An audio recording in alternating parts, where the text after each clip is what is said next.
investigar, hay que escarbar, hay que buscar.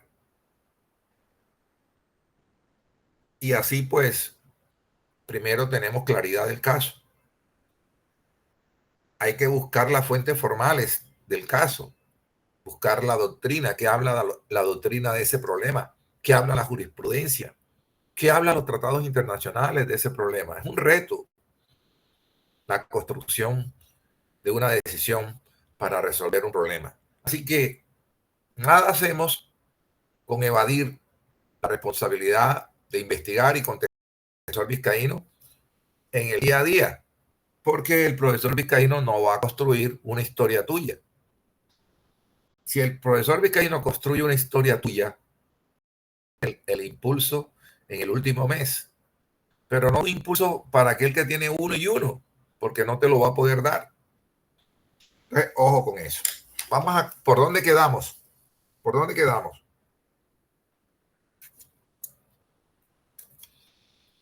Profe, lo último que se dio fue acerca del historicismo. ¿Qué dicen los estudiantes? ¿Por dónde quedamos?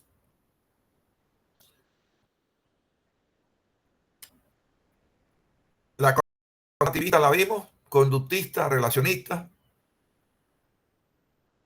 No, señor. No. Muy bien, muy bien. Bueno, vamos a compartir. Un momentico, déjenme quitar la cámara.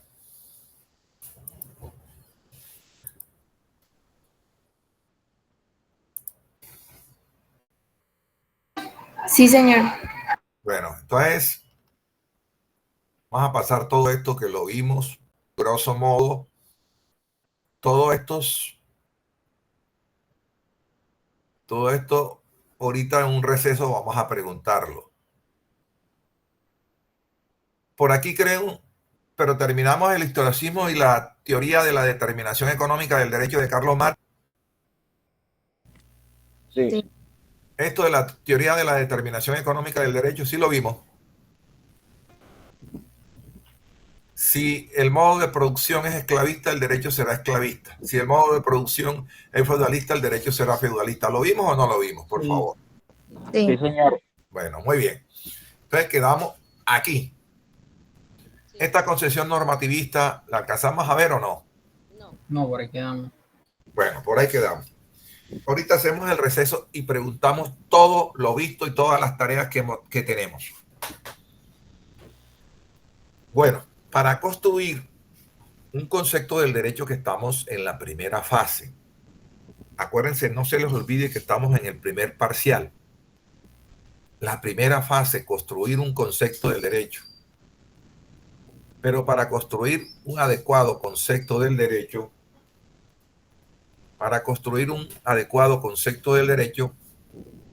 tenemos que entender el derecho en sus múltiples expresiones. Y lo primero que hicimos fue un recorrido por las nociones básicas del derecho. ¿Qué es el derecho positivo? ¿Qué es el derecho natural? ¿Qué es el derecho objetivo? ¿Qué es el derecho subjetivo? ¿Qué es el derecho público? ¿Qué es el derecho privado? ¿Qué es el derecho sustancial? ¿Qué es el derecho procesal? Eso para que ustedes entiendan, cuando vean un concepto del derecho, me sepan expresar su explicación, el entendimiento. Ese concepto del derecho, profesor, pertenece a la escuela justnaturalista, porque miren, habla de los principios, habla del concepto de justicia, habla de la moral, habla de la armonía, habla del orden justo. Ese concepto, profesor Vizcaíno, hace parte de la escuela del derecho natural. Ahora, si encontramos que se identifica el derecho como el conjunto de normas jurídicas vigentes que regulan la conducta del hombre a través de normas de conducta externa de obligatorio cumplimiento, ¿qué escuela es esa?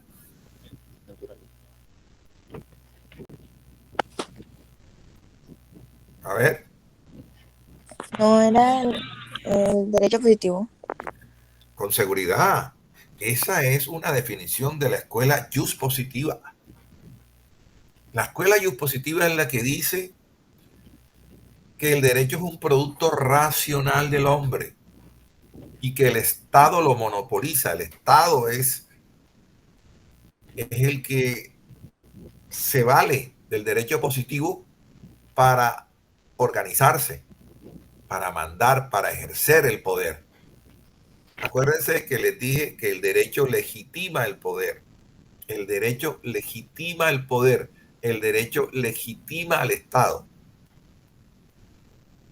Y que la legitimación es la aceptación del pueblo o de la comunidad de ese poder. ¿Por qué? Porque el derecho lo organiza. ¿Y dónde creen ustedes que el derecho organiza ese poder, señores estudiantes? ¿Dónde está? ¿En qué documento está la organización que hace el derecho del poder o del Estado? La Constitución. En la Constitución política. ¿Y en cuáles artículos que le mandó a leer el profesor Vizcaíno se encuentra esa organización? El artículo 113. 113 al 121. 21. Ahí está la estructura, funcionamiento y organización del Estado. Y esa misma Constitución política dice que el presidente es elegido por el pueblo. Y esa misma Constitución política dice que los miembros del Congreso son elegidos por el pueblo. Y como tú y yo elegimos a esa autoridad, la aceptamos porque es producto de una organización, un orden y una estructura que impone el derecho. Y la aceptamos a través de la legitimación. ¿Por qué creen ustedes que Estados Unidos y el mundo está diciendo que el gobierno de Nicolás Maduro no es un gobierno legítimo? ¿Por qué están diciendo eso? Porque él perdió las elecciones. Por la negación. Claro, él perdió las elecciones. Y luego se una demanda ante la misma magistrada que él eligió, que hacía parte del Tribunal Supremo. Y ella le dijo que sí, que él era el presidente. Se perpetúan en el poder. Ese es el problema de la izquierda y de cualquier gobierno. Quieren perpetuarse en el poder. Quieren y creen que el Estado es una empresa más y que tiene dueño. Y ese es el gran error político de cualquier presidente que quiera pernoctar en el poder. Apropiarse de una empresa, apropiarse de la producción de esa empresa y convertir esa empresa en una empresa criminal. Ese es el gran problema. Y ahí viene el problema de si está legitimado o no ese poder. Y el derecho, ya ustedes saben que cumple un papel preponderante. Ustedes no ven cómo Maduro proclama que la soberanía de Venezuela. ¿Por qué proclama la soberanía de Venezuela? Porque le conviene. Porque le conviene. Y el derecho juega ahí un papel demasiado importante. Eso es lo que yo quiero que ustedes observen cuando vean estos problemas de Venezuela, de Colombia y de cualquier país, es preguntarse cómo opera el derecho en esos problemas. Ahí es donde ustedes tienen que empezar a reflexionar. ¿Cómo opera el derecho en esos problemas? Dime lo que me ibas a decir. Profe, que usted nos habló sobre eso, que el derecho se usa en ese caso, se puede usar de buena o mala manera. En ese caso se está usando de mala manera para perpetuarse y posicionarse ante el poder mediante movidas no tan morales y no tan éticas. Y un poco cuestionables. Correcto, eso así es. Bueno, vamos a empezar entonces un recorrido por estas concepciones que nos permiten identificar en un concepto del derecho si la concepción es normativista, es conductista. Si la concepción o el concepto que yo voy a analizar comienza, es un conjunto de normas jurídicas, tal cosa, ¿a qué le está dando importancia a ese concepto del derecho? A las leyes.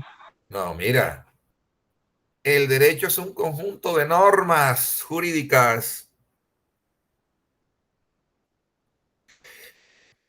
Todas las normas jurídicas son leyes. No, señor. No. Correcto. La norma es el universo, se los he dicho. Y hay varias expresiones de norma jurídica. La ley es apenas una expresión de la norma jurídica, porque la norma jurídica también es costumbre. La norma jurídica está en un negocio jurídico. La norma jurídica está en un tratado internacional. La norma jurídica son los principios generales del derecho. Entonces, si tú me dices ley, estás dejando y no estás viendo que el profesor está identificando el concepto del derecho a partir de el universo. ¿Qué he dicho? El derecho es un conjunto de normas.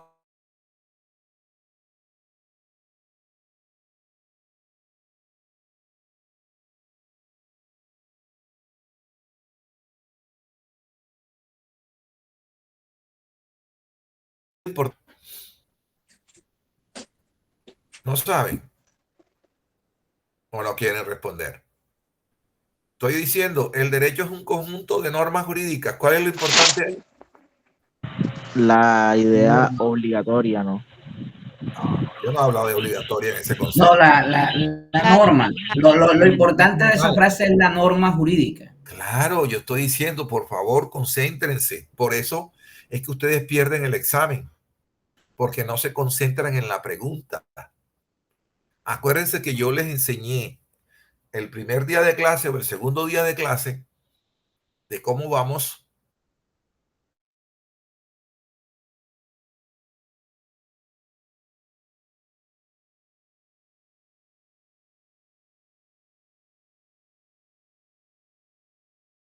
dando el profesor. ¿Qué tema involucra la pregunta? Y fíjense que lo que involucra la pregunta es que yo digo, ¿cuál es lo importante en esta definición? Es el conjunto de normas jurídicas. ¿Cuál es lo importante? La norma jurídica. ¿Y en qué estamos? ¿En qué tema estamos? En la concepción normativista. Entonces, el examen se responde qué tema involucra, qué sé yo de ese tema y cómo voy a dar mi respuesta de acuerdo con la pregunta. Si yo digo, vamos a ver la concepción normativista, ¿qué es lo importante de este título que estoy, o de esas dos palabras? ¿Qué quiere decir? Concepción normativista. ¿Cuál será lo principal en ese tema? La norma. La norma. La Entonces, cuando concepción. ustedes vean un concepto del derecho elaborado con base a de que es un conjunto de normas jurídicas, no, fíjate, él me está diciendo ese tema, que es un conjunto de normas.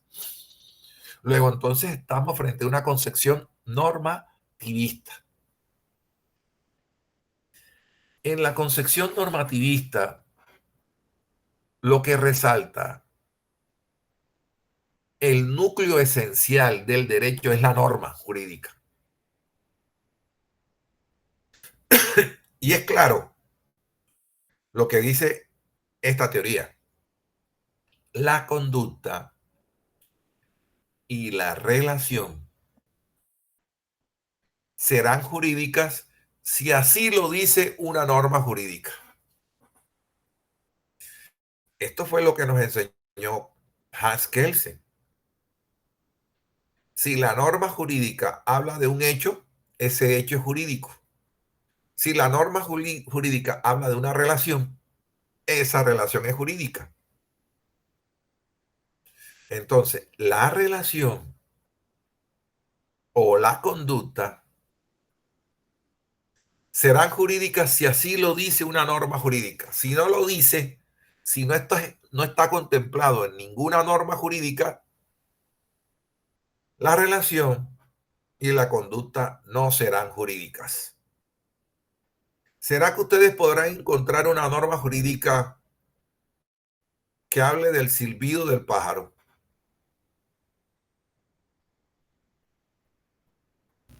No.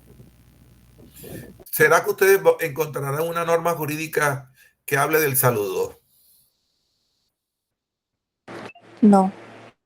Luego, entonces, ¿qué concluimos del saludo y del silbido de un pájaro? ¿Qué concluimos? Que son costumbres. No, pero que no No, son. que no está normatizado, que no está, ¿cómo es la palabra? Luego, no, luego entonces, esa relación, ese concepto no es jurídico. Ese silbido del pájaro, ¿verdad? Y ese saludo no son relaciones ni conductas que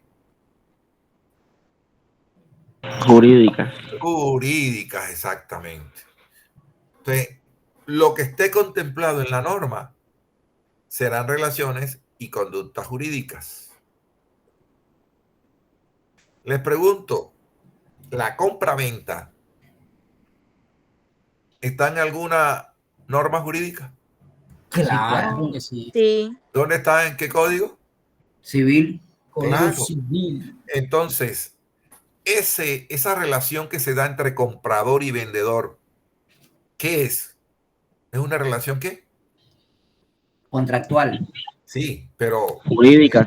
jurídica, es contractual, muy bien, claro.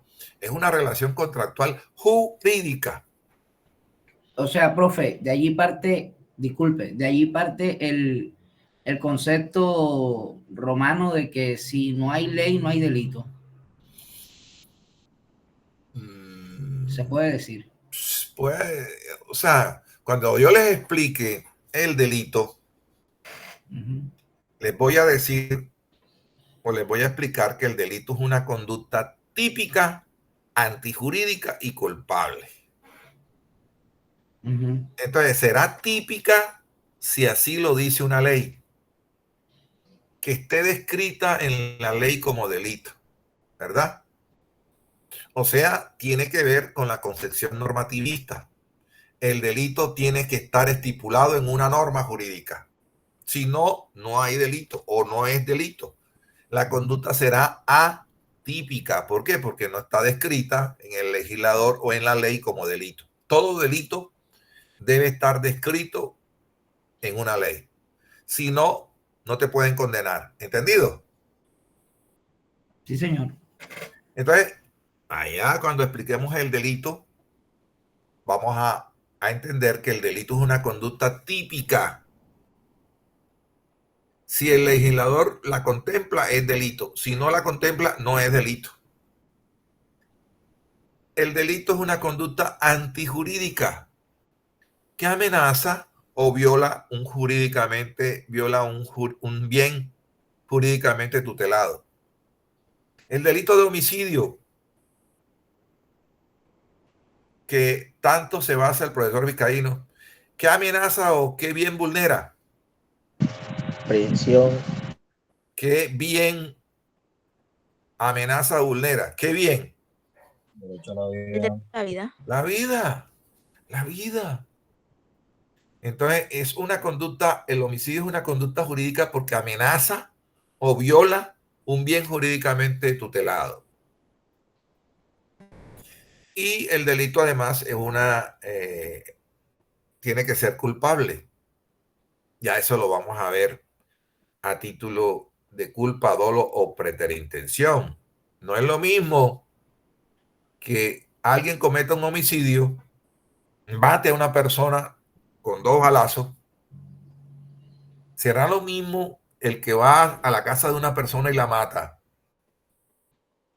¿O será lo mismo el que va por la carretera manejando su carro y atropella a una persona y esa persona muere? ¿Será lo mismo? No, ya no No. No, es lo mismo, señor. porque la persona que se En mete a el la casa primero, ya tiene ¿qué tenía el intencionalidad. delincuente?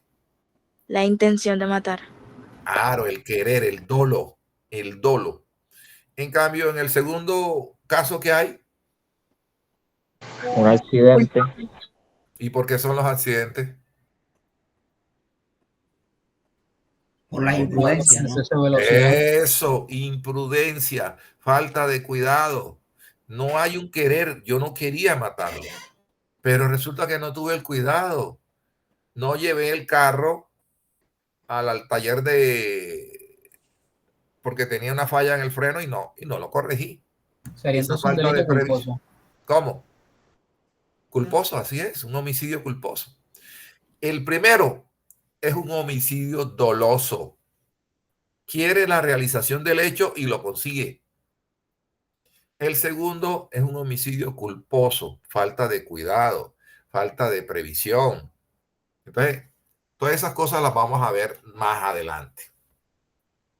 Entonces, aquí lo importante es que sepan que la relación y la conducta serán jurídicas si así lo dice una norma jurídica. Y seguimos. Concepción institucionalista. ¿Cuál es lo importante ahí, señores estudiantes? Ajá. Lo importante ahí es la institución, profe. Claro, las instituciones. ¿Y dónde vieron eso? La importancia de las instituciones. ¿En qué lectura que les mandó el profesor Vizcaíno? Están todas las instituciones allí del Estado. La investigación de los artículos 13 al 113 al 121. 121. Claro, estructura, funcionamiento y organización del Estado. Y ahí vieron las instituciones del Estado.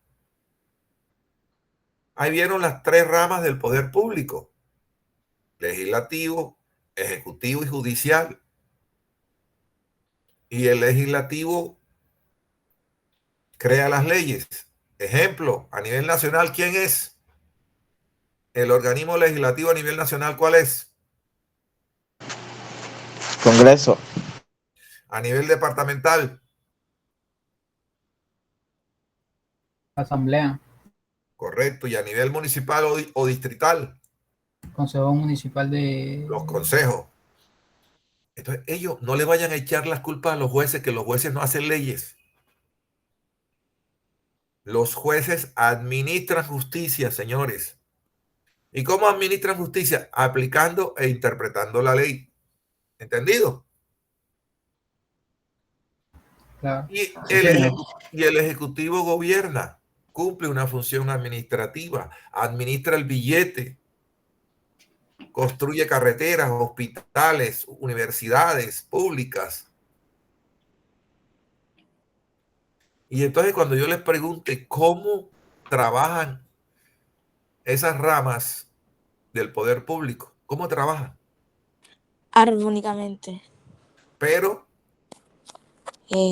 trabajan para un bien común. sí, armónicamente, pero ¿cuál es lo más esencial? Se te olvida lo más esencial. Separadas. Exactamente. Trabajan de manera separada, pero armónicamente. No se les olvide, de manera separada es que cada organismo de la rama del poder público son independientes y autónomas. El presidente Petro no le puede decir a los congresistas cómo votar, ni los congresistas le podrán decir a Petro cómo debe gobernar. Petro no le puede decir a los jueces cómo decidir, ni los jueces tampoco le podrán decir a Petro cómo gobernar. Las tres ramas son independientes, autónomas, trabajan de manera separada, pero en forma armónica. Y eso lo encuentras tú en la estructura, funcionamiento y organización del Estado. Y allí vimos los órganos de control. ¿Cuáles serían los órganos de control? Contraloría, Claro. Procuraduría, Defensoría. Defensoría del Pueblo. la Fiscalía. No, la Fiscalía no. Es más judicial, ¿verdad? Claro, porque Sí, es la que persigue judicial. al delincuente y lo ubica. Sí, es sí. el que acusa al... ¿No ven ustedes que la Fiscalía en el juicio de Uribe, cuál fue su función? Acusar. Acusar, sí, claro. Acusar, identificar a la persona. Acusador. Es un ente acusador. Establece su teoría del caso, individualiza la persona que cometió el delito. Y el que decide, ¿quién es el que decide? Si es inocente o no. El juez. El juez, perfecto. Y está el defensor del lado del sindicato defendiéndolo. Profesor, ahí se enfrenta la teoría del caso del fiscal frente a la teoría del caso del defensor. Dime. yo le quería preguntar, en un país como el nuestro, como Colombia, ¿sería posible que en algún momento se pudiera dar en una reforma eventual a la forma de emitir los juicios, que se pudiera hacer como en otros países, por ejemplo, como Estados Unidos, que es un jurado el que decide si es culpable o inocente? Aquí está instituido el jurado de conciencia, pero no funciona, no funciona. Y en una época, aquí en Colombia existió, las audiencias penales todas eran por jurados de conciencia. Toda una época, en el pasado sistema penal, las audiencias, los delitos de homicidio eran decididos por los jurados, pero eso no aplica en Colombia, pero sí fue una época en Colombia. Dime. Eso se basa en que, o bueno, lo que investigué y lo poco que sé, es que personas relacionadas, o sea, que tus mismas personas te juzguen a ti, o sea, personas relacionadas que tengan la misma condición. Por ejemplo, si es un asesinato de una persona que en defensa de su hijo, la mayoría del jurado son padres convalecientes, o sea, que pueden sentirse identificados con la postura de la persona. Es que eso es el cumplimiento del mandato. ¿Quién fue el que creó la Constitución política nuestra? ¿Quién tiene que ver mucho? La Constitución política es una proclama ¿de quién? Pueblo. Del pueblo. Del pueblo. Y una forma de hacer efectivo esa proclama es nombrando gente del común como jurado de conciencia para decidir un delito, si es culpable o no. De todas maneras, eso tiene sus riesgos, ¿no? Y sus críticas. Allá en Estados Unidos funciona, pero aquí desafortunadamente no funcionó y por eso no está aplicando en Colombia. Sí, profe, bueno, disculpe que le interrumpa. Usted también nos habló un poco de eso, que mediante a los diferentes tipos de países, las conductas que se ven y la ley se modifica en proporción a eso y se aplica de esa manera. Claro, y ustedes tienen una tarea por allí, que tienen dos sistemas de juzgamiento. A ver, vamos a empezar a... Yo que estoy buscando algo, un plumero por aquí, no lo encuentro. Esperen un momentico por ahí. Esperen.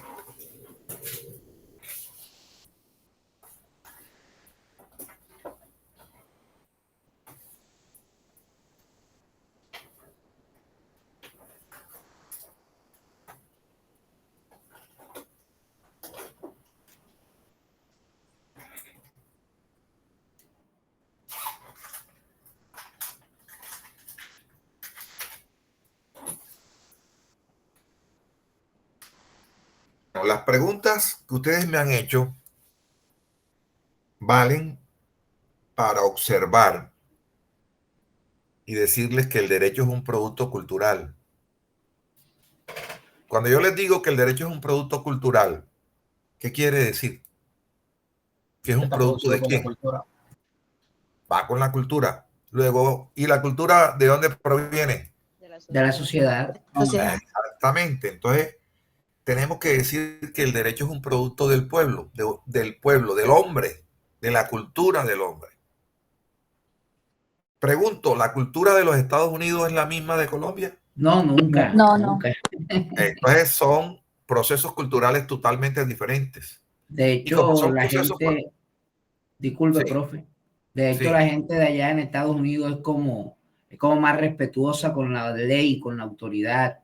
Es como son más severos. Se somete más a los jueces son más severos y las penas son más severas.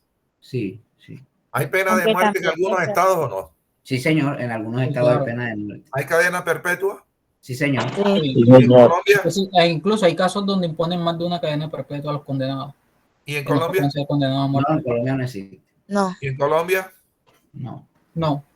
Entonces, fíjense que los sistemas de juzgamientos cambian de acuerdo con los procesos culturales de los pueblos. Por eso ustedes observan y preguntan al estudiante por qué aquí hay jurado y por qué acá no. Porque el problema cultural de Colombia es diferente a los Estados Unidos. y porque el sistema de juzgamiento de los Estados Unidos es diferente al de Colombia. ¿Ellos qué son sistemas? ¿Qué sistemas son Estados Unidos y Inglaterra? Common law. Common law. ¿Y nosotros qué somos? Civil law. Civil law, pero entonces hay que sostenerlo jurídicamente. ¿Qué significa eso? Entonces voy a preguntarle, ¿Luna Mejía está o no está? Sí, señor. ¿Qué me investigó del common law y del civil law? Bueno, primero que todo, profesor, yo leí un artículo de una universidad de Chicago, se llama Law School, y pues Perfecto. lo que Miren, yo entendí, miren cómo la estudiante me citó la fuente y bueno, la estoy yo dejando hablar. Entonces, dice que dice, espérate un momentico, y aprovecho para esto. Entonces, le digo al estudiante, no, no me hable más. Usted no dijo eso de que había que citar la fuente. Lo vengo diciendo varias veces, señores estudiantes. Hay que citar la fuente. Ahora sí te escucho, Luna. A ver qué me conseguí. bueno, profesor, lo que yo entendí es que el Civil Law se basa en códigos y leyes escritas como la fuente principal del derecho, mientras que el Common Law se basa en la jurisprudencia, en los, en los procedimientos Fíjate, judiciales. ya lo comenzamos a hacer una diferencia. El civil law que nosotros, de los cuales somos nosotros Colombia y América y parte de Europa, la importancia de la ley. La ley como fuente primaria para resolver el caso. La ley como, mire, escuche esto, la ley como fuente primaria para resolver el caso. En cambio, la estudiante me acaba de decir, allá en el common law es la jurisprudencia. Y te pregunto yo, ¿qué hemos entendido aquí por jurisprudencia? ¿Qué es la jurisprudencia?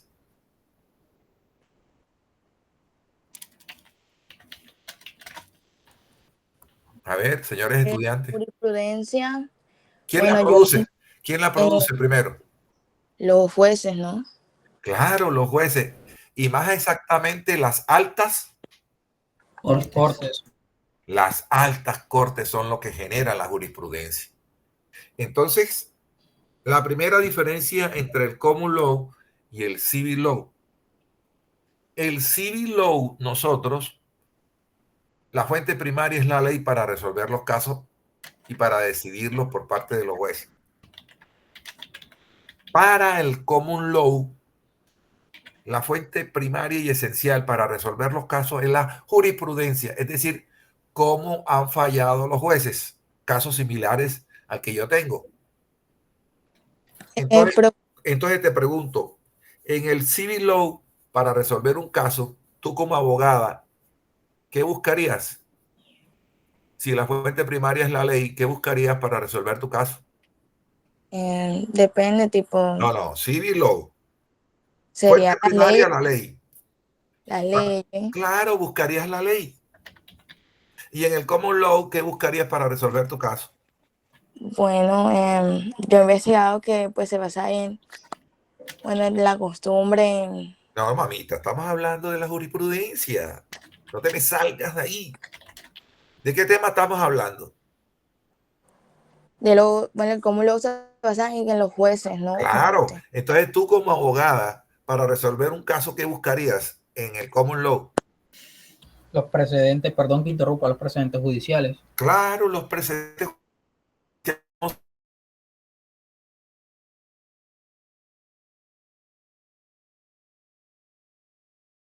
Estados Unidos, que dice que en este caso a mi defendido me le tienen que imponer no 9 años, como usted dice, sino 2, porque en un caso similar a este se le impuso 2 años. Entonces, en el common law, lo importante es la jurisprudencia, cómo han fallado los jueces casos similares, como lo dijo el estudiante. Vamos a buscar la forma como trabajan los abogados, buscando el precedente judicial. ¿Qué precedente judicial aplica para resolver mi caso? En el cambio, en el civil law, ¿qué me dijo la ley? ¿O qué dice la ley sobre ese caso? Bueno, entonces tenemos ahí la primera diferencia entre common law y civil law. ¿Cuál más? ¿Qué otra diferencia hay? Miquel Luna, Miquel Mejía. ¿Qué otra diferencia encontraste o nada más encontraste esas dos? Es que sí, yo leí, eso fue tipo lo que yo saqué, pero no. No, está bien, está bien, está bien. Ok.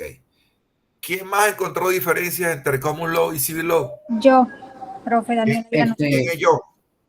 Daniela Llanos. Daniela Llanos. Daniela Llanos. Ya te ubiqué. Dale, Daniela. El rol del juez es una de las diferencias. En el Civil Law se aplica... Pero, ¿empezaste a hablar mal o no empezaste a hablar mal? Ah, ¿Empezaste a hablar mal o no? sí. Entonces,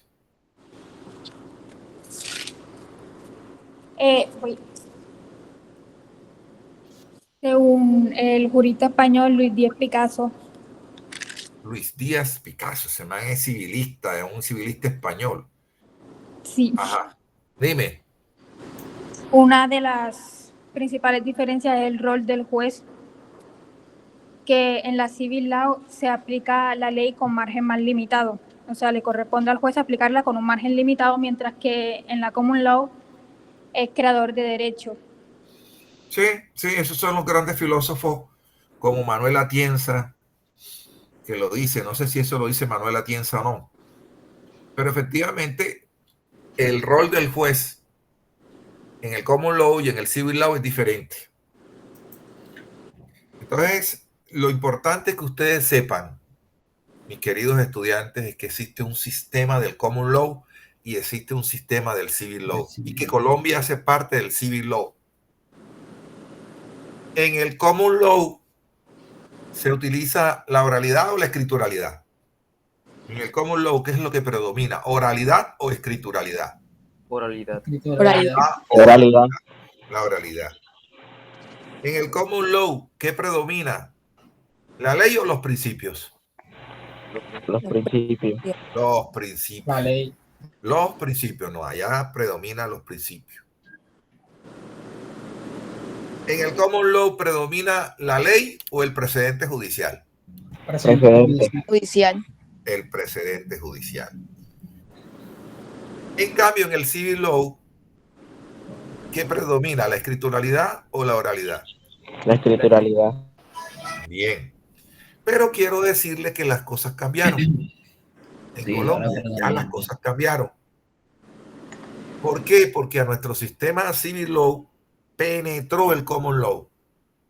Es decir, nosotros ya recogimos del Common Law muchas cosas y las estamos aplicando en el sistema del Civil Law. ¿Qué han visto cómo resuelven los jueces ahora mismo? ¿Cómo resolvió la juez el caso de Uribe? ¿Cómo lo resolvió? ¿Escrituralmente u oralmente? Oralmente. O sea, ya la oralidad llegó a Colombia. Esa característica del Common Law ya hace parte del Civil Law que somos nosotros. ¿Y estamos aplicando el precedente judicial o no en Colombia? Sí. Ya, también llegó el precedente judicial obligatorio. O sea, ya los jueces en Colombia no estamos fallando únicamente con la ley, sino que también le estamos buscando al juez el precedente judicial de las altas cortes que nos beneficia el caso para resolverlo. Entonces, en definitiva, ¿qué somos nosotros? Un sistema, no se les olvide esto, señores estudiantes, un sistema mixto de juzgamiento. ¿Entendido? Sí, señor. Somos un sistema mixto porque hay escrituralidad, todavía existe escrituralidad en nuestro proceso y hay oralidad. Se aplica la ley, pero también se aplica el precedente judicial, ¿verdad? Y es muy importante cómo están fallando los jueces. Y en Colombia también han tenido importancia los principios. El derecho a la vida es Inviolable. inviolable, ¿verdad? La igualdad, el libre desarrollo de la personalidad, la equidad de género. Entonces, esos principios son importantes que ustedes beban esos principios. El principio de la buena fe. Todas las personas tienen que actuar de buena fe. La mala fe se demuestra, la buena fe se presume. Si quieres decir que la persona es de mala fe, tienes que probarlo. Bien, entonces la concepción institucionalista, señores estudiantes, para avanzar, porque nos vamos a quedar. Lo importante son las instituciones. Las instituciones que ustedes las vieron en la lectura del 113 al 121. Y me escriben este nombre, un representante de la concepción institucionalista es Santis Romano. Mírenlo allí. ¿Lo están viendo? ¿Dónde está el cursor? Sí. Mírenlo ahí. Escríbanla. Representante de la concepción institucionalista, Santis Romano. Lo importante son las instituciones. Ejemplo de eso en Colombia, del 113 al 121 de la Carta Política. Entonces, para esta concepción institucionalista, ¿qué dice? Primero, toda sociedad está regulada, organizada y orientada ¿por quién? ¿Quién orienta, organiza y regula una sociedad? ¿Quién? El Estado, la Constitución. Pero ¿cómo se llama lo que ustedes están estudiando? Derecho. El derecho. Pero lo primero que dice esta concepción institucionalista es que el derecho organiza, orienta y organiza a toda sociedad. Segundo, el derecho proporciona un orden en la sociedad, un orden en la sociedad. ¿Es o no un orden? ¿Es o no, pregunto, es o no un orden? Sí, claro. Lo que establece el artículo 4 de la Carta Política, léanlo, lo que dice el artículo 4.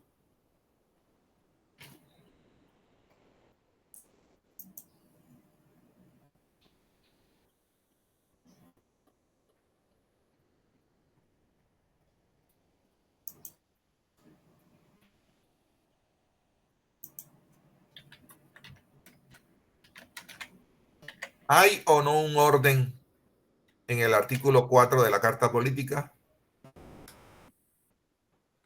Sí. ¿Qué dice?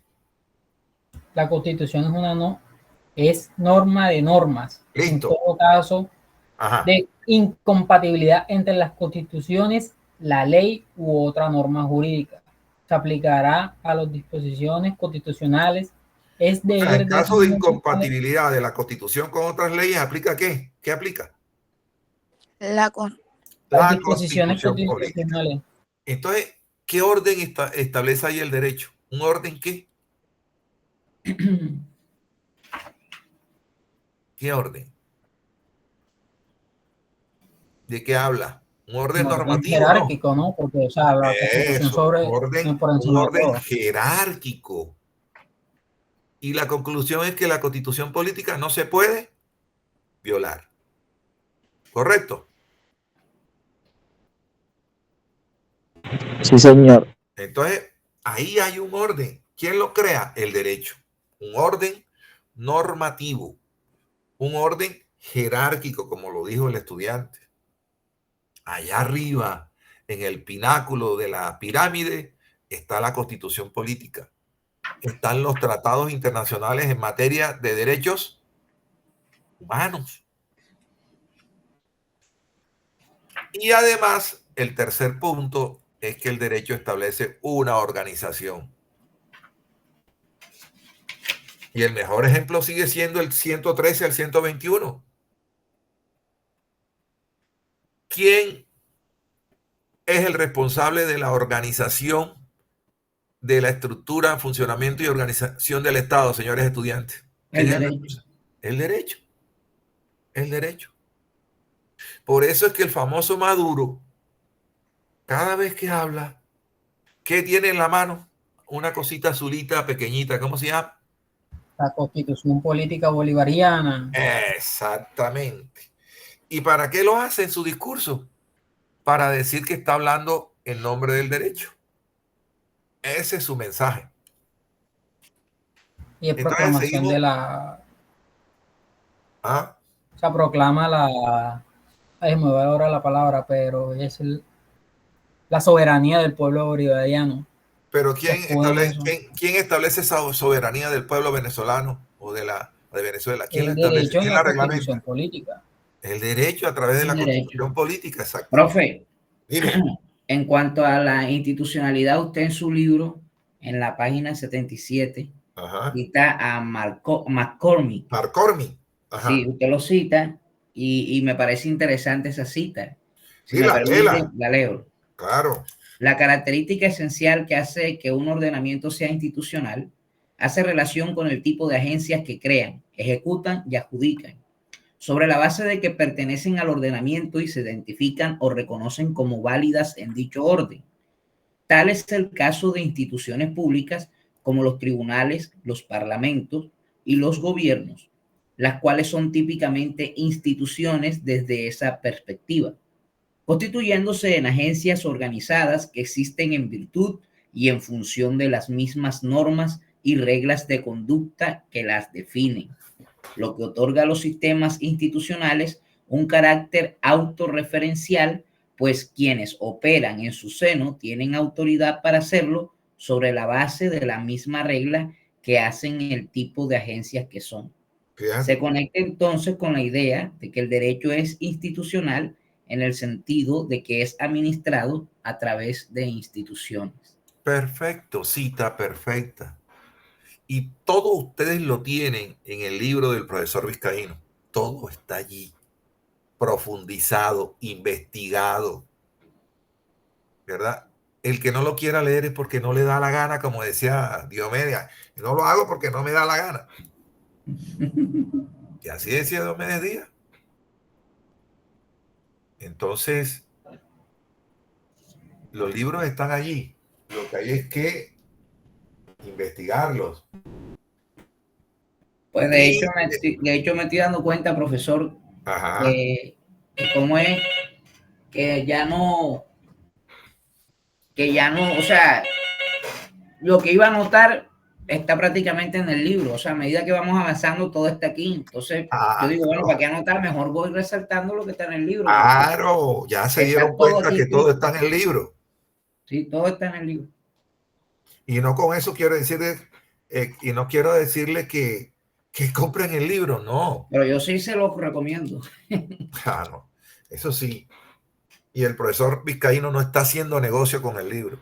No está, porque son los estudiantes, pocos, son dados a calumniar al profesor y a inventarle cosas al profesor. No, pero es muy bueno tenerlo. Es muy bueno. Cualquier libro es bueno tenerlo, cualquiera. Pero ya lo descubriste, ya lo descubriste. Aquí el profesor Vizcaíno va por aquí, aquí hay un pie de página, lo voy a leer, aquí está recomendando esto. Perfecto, así es. Más lo que dice el profesor Vizcaíno, ¿no? Porque acuérdate que yo no recito mi libro. Yo voy de acuerdo con lo que ustedes me están preguntando y yo voy construyendo la clase. ¿Se han dado cuenta de eso, no? Que fíjense que no estaba allí, sí, señor, pero al libro suyo ser como una recopilación de todo lo que usted dicta, porque eso es lo que yo me di cuenta, ¿no? Yo me lo he estado leyendo y me he sumergido en él y me he dado cuenta que es como una recopilación de todas las clases que usted da. Claro. Prácticamente ese es el libro. El Claro. libro se basa como No, y que hoy hablamos de un tema aquí del common law y el civil law. Eso no está ahí. Tú lo buscas y no está ahí en el tema que estamos dando, ¿verdad? Pero me gusta que ustedes sepan y que manejen el mundo de salida. ¿Qué busqué yo con el primer mes? Que ustedes sepan de todo enseguida, de una.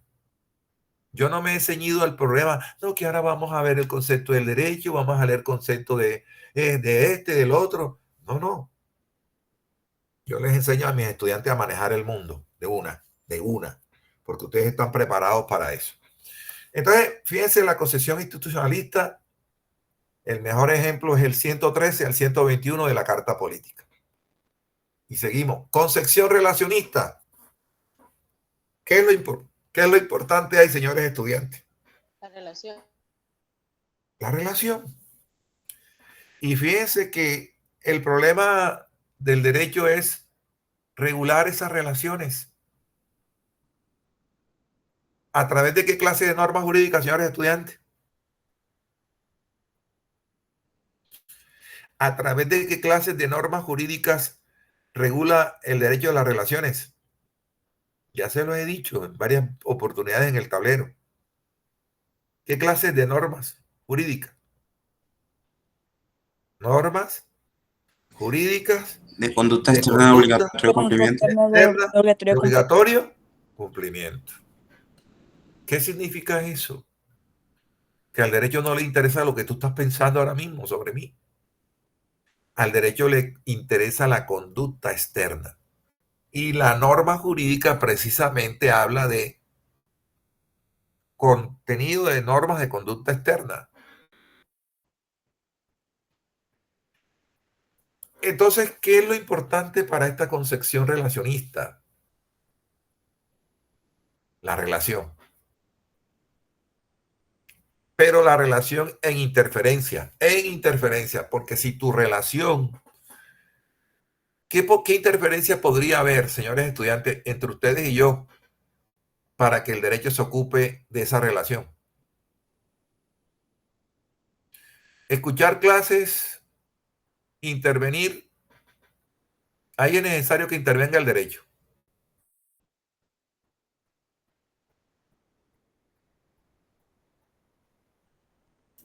Yo digo que no, profe. ¿Qué tiene que haber para que en la relación de ustedes conmigo intervenga el derecho? Un desacuerdo entre nosotros. O sea, que haya una interferencia. Que la relación tuya con la mía se encuentren y se interfieran. Pero si estamos dando clases, respetamos el derecho, respetamos al estudiante. Yo no creo que el derecho tenga que hacer presencia para resolver un caso, resolver un problema. Pero si un profesor acosa a una estudiante, la acosa laboral y sexualmente, ¿qué hace el derecho? Regula esa relación. ¿Por qué? Porque hay una interferencia en esa relación. Entonces, frente a esa interferencia, hace presencia el derecho. Esa es la teoría de la concepción relacionista. Lo importante es las relaciones, porque el derecho regula relaciones.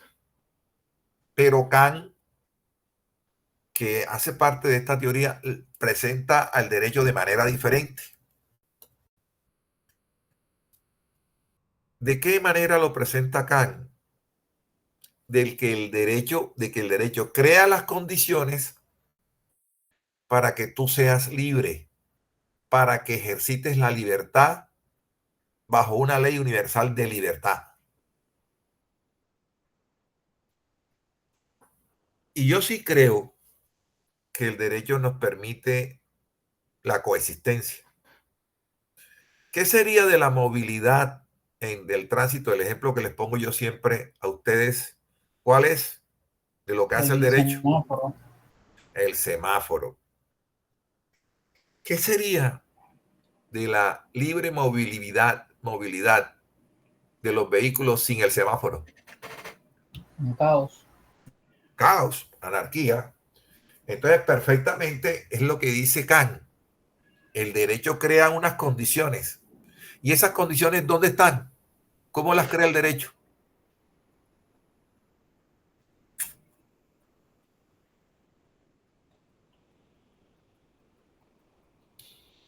¿Dónde están esas condiciones que crea el derecho para que haya una movilidad correcta en las La calles? norma de tránsito. En una norma, claro, el derecho, la norma jurídica es la que establece las condiciones para la movilidad. Entonces, ¿qué permite el derecho? Que coexistan las libertades de un vehículo con otro vehículo para que no se estrellen. Entonces, fíjense que filosóficamente Kant tiene la razón. Y léanlo para que lo entiendan entonces. ¿Quién me lee la definición de Emmanuel Kant?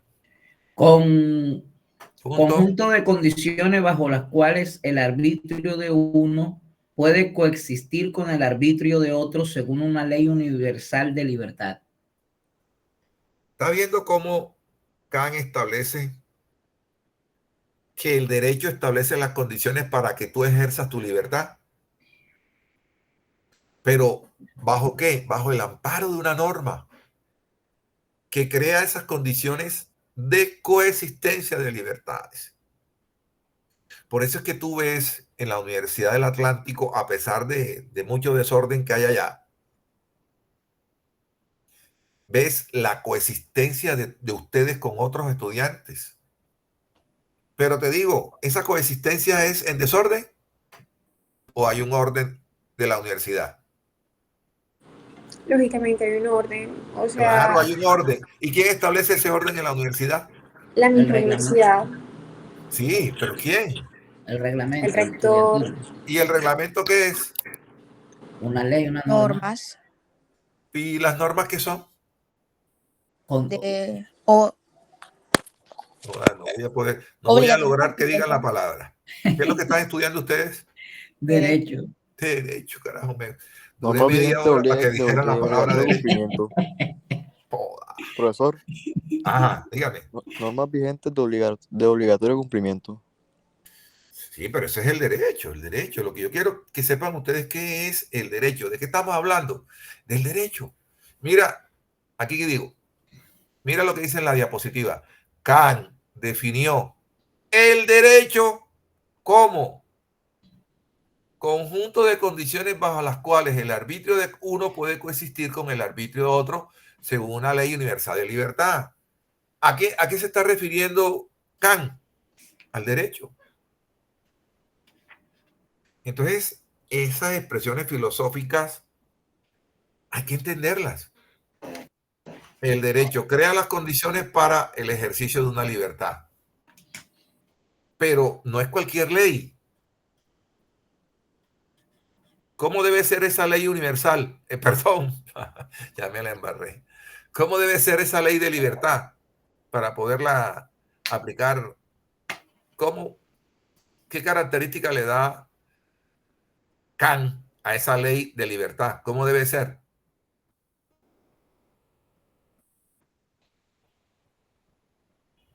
Pero mira la definición, mírala, te lo está diciendo. universal, una ley universal de libertad.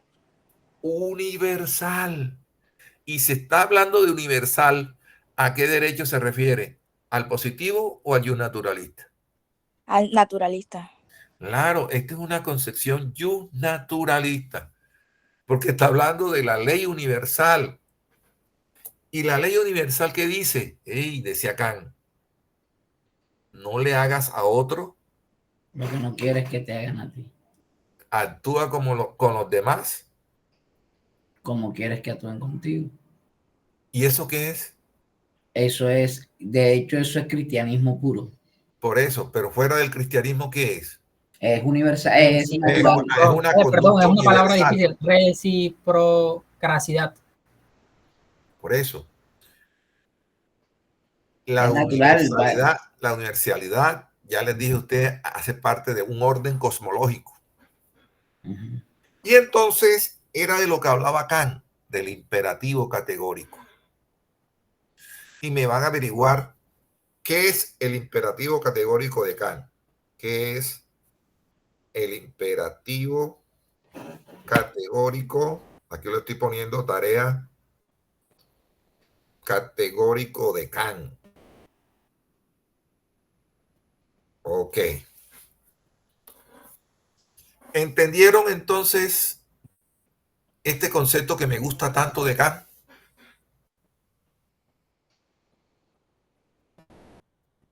¿Lo entendieron o no lo entendieron? Sí. Profe, yo quería agregar que también ahí mismo nos menciona que coger esta concepción se corre riesgo de considerar que toda relación Sí, claro, social claro. como jurídica, toda relación social como jurídica y ello no es cierto. Claro. Por ejemplo, los comportamientos de los familiares no son siempre ni solo jurídicos de la misma. Correcto, esa es la crítica que se le hace a esta teoría, que no todas las relaciones son jurídicas. Yo se los puse ahorita en el pasado. ¿Qué ejemplo les puse de lo que no era jurídica? Les di ejemplo de unas relaciones que no eran jurídicas. Ahorita hace poco, en 20 minutos, les estaba poniendo ese ejemplo. 2 ejemplos le puse de 2 relaciones que no eran jurídicas. El problema de un profesor y un estudiante.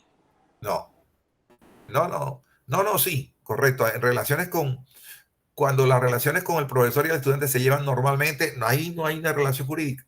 Pero yo les puse 2 ejemplos de relaciones que no eran jurídicas. ¿El canto de quién? De un pájaro. De un pájaro y un saludo. Exactamente. Eso es, aquí se le dice, hey, no todas las relaciones son jurídicas, ojo con eso. Bien, sigamos. Concepción conductista, ¿cuál es lo importante ahí? La conducta. La conducta. La conducta. Menos mal que no dijeron conducta humana, como lo dice esta teoría. Si yo digo conducta humana, ¿a quién nos estamos refiriendo entonces? A las personas. Al hombre. No estamos ¿Y dónde quedan las personas jurídicas entonces? Exentas de la ley.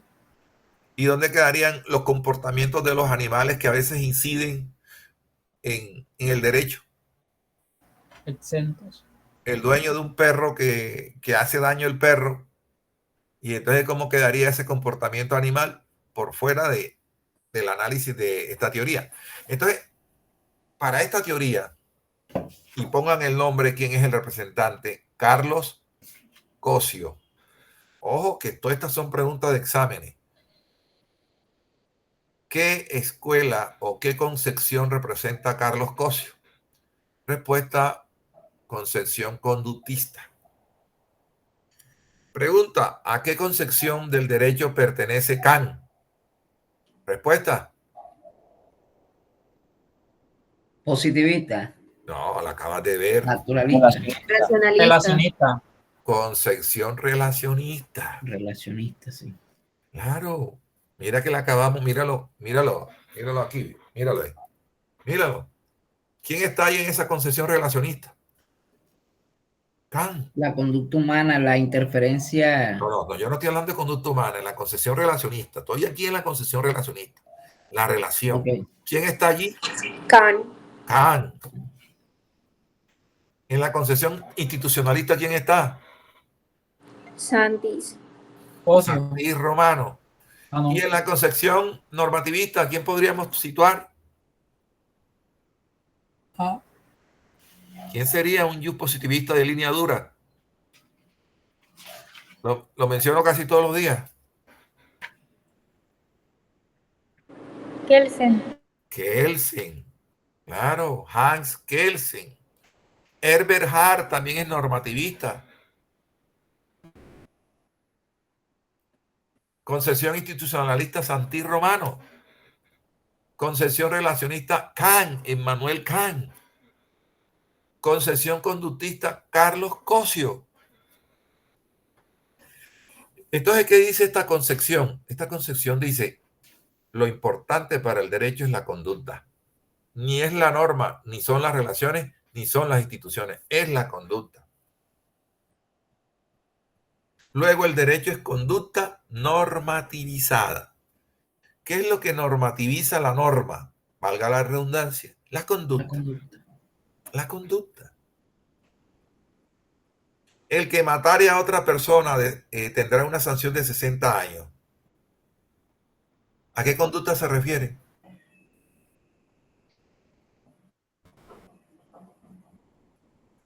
El que matare a otra persona tendrá sanción de 60 años. ¿Cuál es la conducta a la que se refiere ese artículo? A respetar el derecho a la vida. Claro, matar.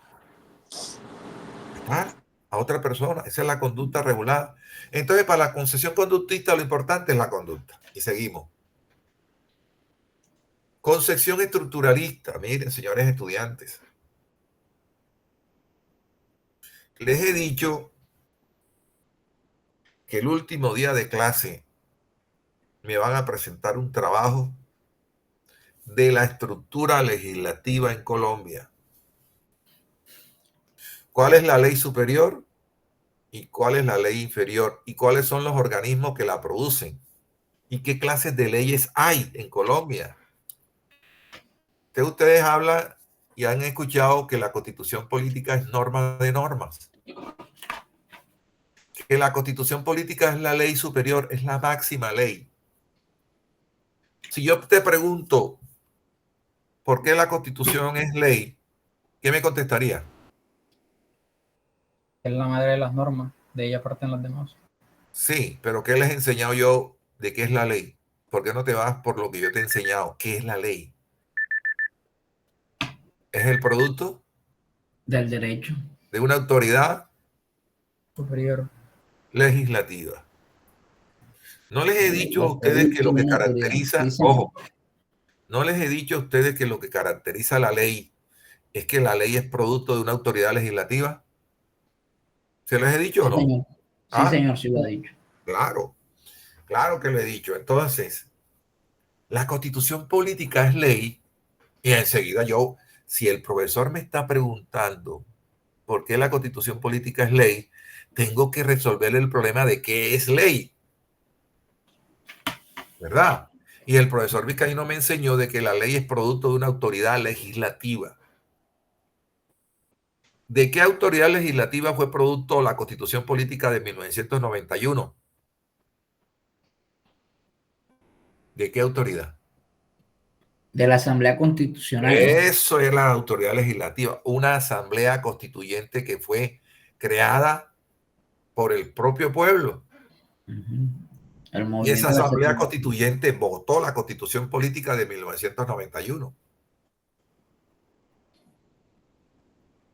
Entonces, la máxima ley o la ley superior me lo van a decir en el trabajo que me van a presentar, en la estructura de la ley, porque estamos en la concepción estructuralista.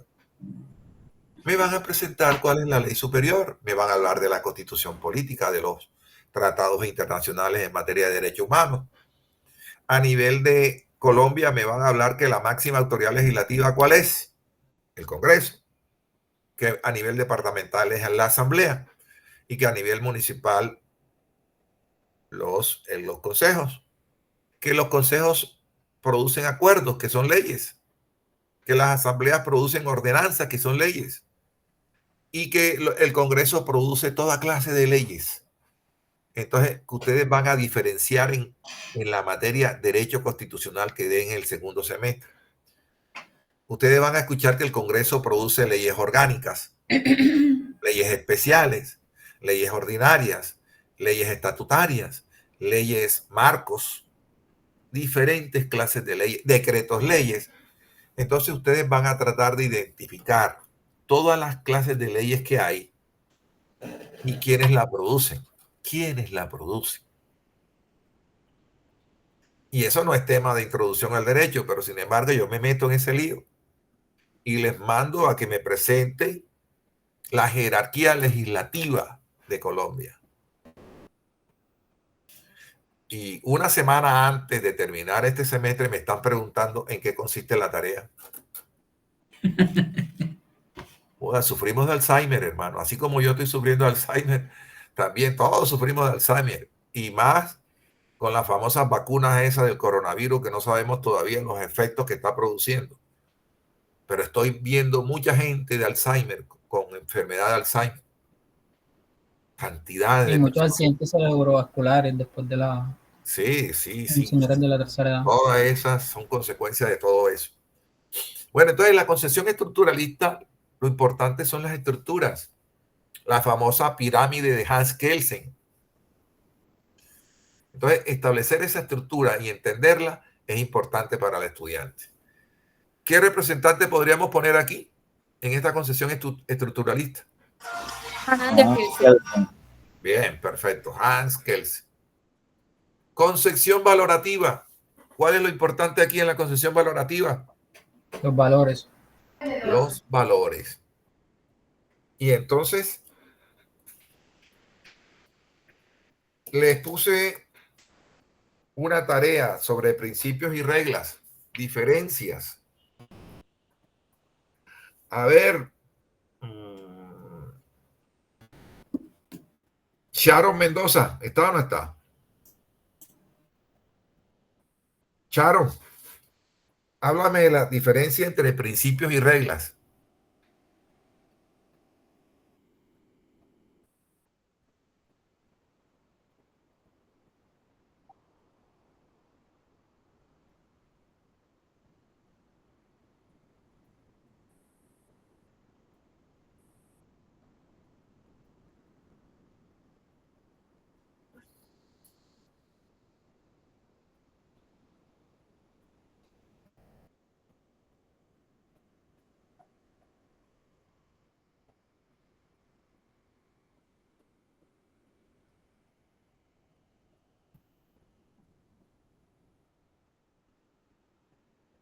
Sí, te escucho.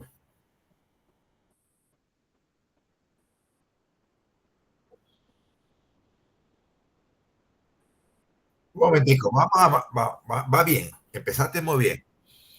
Ronald Dworkin precisamente es el filósofo que debate con Hart a la pregunta, ¿qué normas hay en un ordenamiento jurídico? Esta clase se la voy a explicar en una próxima clase, no se preocupen. Simplemente le estoy haciendo un abreboca para que me entiendan la diferencia entre principios y reglas. Ronald Dworkin, que es un naturalista y que dio origen a la escuela neoconstitucional, Ronald Dworkin, en un célebre debate con Herbert Hart. ¿A qué escuela pertenece Herbert Hart? La positiva. Perfecto, yo positivista. ¿Y a qué escuela pertenece Ronald Dworkin? Naturalista. Yo naturalista, porque habla de los principios. Entonces, ellos tuvieron un célebre debate sobre qué norma jurídica, ciérreme, ¿será que es el micrófono de Sharon? Bueno, Dworkin y Hart tuvieron un debate sobre la pregunta, ¿qué normas jurídicas hay en un sistema jurídico? Lo que contestó Hart, dijo, reglas primarias y reglas secundarias. No se preocupen, en próxima clase se la voy a explicar. Simplemente para que me entiendan esto facilito. Hart dijo, hay reglas primarias y reglas secundarias. ¿Qué le dijo Dworkin? Le dijo a Hart, no solamente hay reglas primarias y reglas secundarias, sino que también hay hay principios. Principios. Eso fue lo que le agregó Dworkin. Le dijo, además de reglas primarias y secundarias, como tú lo dices, Hart, en el sistema normativo hay principios. Y entonces, ¿cuál es la idea? De establecer la diferencia entre principios y reglas. Y yo les enseñé a ustedes algo, no sé si se los dije. Si ustedes encuentran que la discusión involucra o que la controversia involucra el término reglas, ¿a qué sistema estamos? ¿En qué sistema de juzgamiento estamos cuando se habla de reglas? ¿Common law o civil law? Civil law. Civil law. Cuando hablamos de reglas, No. cuando se habla de reglas, estamos en el common law. Acuérdense que Dworkin y Hart hacen parte del sistema anglosajón common law. Esta es una disputa que está en Dworkin, que es de Estados Unidos, y Hart, que es de Inglaterra, pero todos dos pertenecen al common law. Derecho ¿Entendido? anglosajón. Exactamente. Y en el sistema anglosajón, lo que es norma, allá es reglas. En el sistema nuestro nos referimos a normas. En el sistema anglosajón se refieren a reglas. Entonces, la pregunta es, ¿y entonces qué diferencia hay entre reglas y principios? Y es donde estamos aquí ahora mismo. ¿Qué diferencia hay entre reglas y principios? ¿Qué es lo que estamos contestando? Entonces vamos a contextualizar dos ejemplos para que ustedes lo tengan ahí para entrar a escuchar. El ejemplo de una regla en Colombia, la que repite el profesor Vicaíno todos los días. Una regla, una norma. ¿Cuál es la que el ejemplo que da el profesor Vicaíno todos los días? El que matare a otro tendrá una El que condena de matare a 60 otra años. persona tendrá una sanción de 60 años. Esa es una regla, señores. Lo que habla la estudiante, o se aplica o no se aplica esa regla. O todo o nada. O cometiste homicidio o no lo cometiste. Si cometiste homicidio, te aplico la regla. Si no lo cometiste, nada que ver. Esa es la regla.